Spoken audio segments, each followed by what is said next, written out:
শিরদানা দিয়ে একটা ঠান্ডা স্রোত বয়ে যায় অনেকেরই। চোখের সামনে ভেসে ওঠে ফনা তোলা এক ভয়ঙ্কর প্রাণীর ছবি, যার এক ছোবলেই শেষ হয়ে যেতে পারে জীবন। কিন্তু প্রকৃতি তার ভাড়ায় লুকিয়ে রেখেছে এমন কিছু বিস্ময় যা এই ভয়কেও ছাপিয়ে যায়।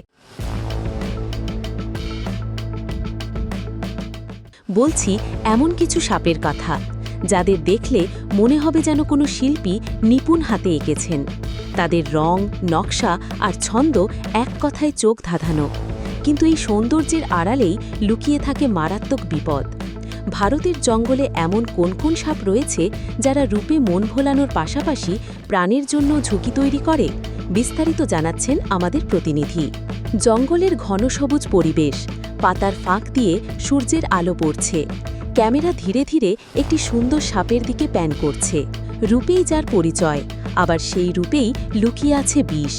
প্রকৃতির ক্যানভাসে এরা এক একটি চলমান অলঙ্কার। তবে এই সৌন্দর্যে মজলেই বিপদ, কারণ এদের অনেকেই সাক্ষাৎ মৃত্যুর দূত।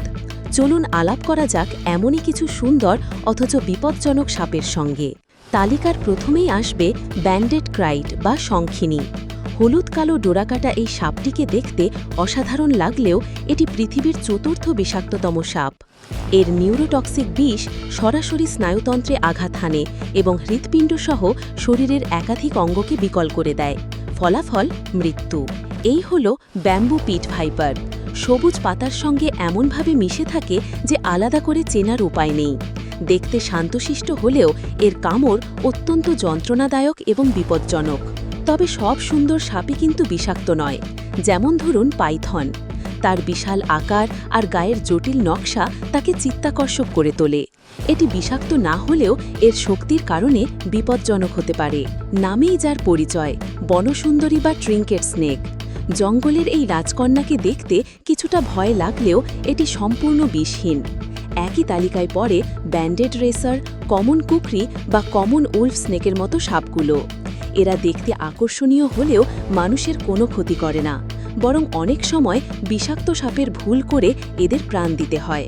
ছত্তিশগড় থেকে বাংলার জঙ্গল, সর্বত্রই এদের বিচরণ।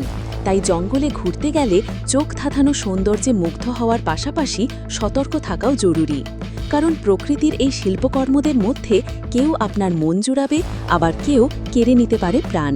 ধন্যবাদ তোমাকে। অর্থাৎ জঙ্গলের সৌন্দর্য উপভোগ করার সময় আমাদের চোখ কান খোলা রাখতে হবে। প্রকৃতির সব সৃষ্টি সুন্দর, তবে তাদের সম্পর্কে সঠিক তথ্য জানা এবং দূরত্ব বজায় রাখাই বুদ্ধিমানের কাজ।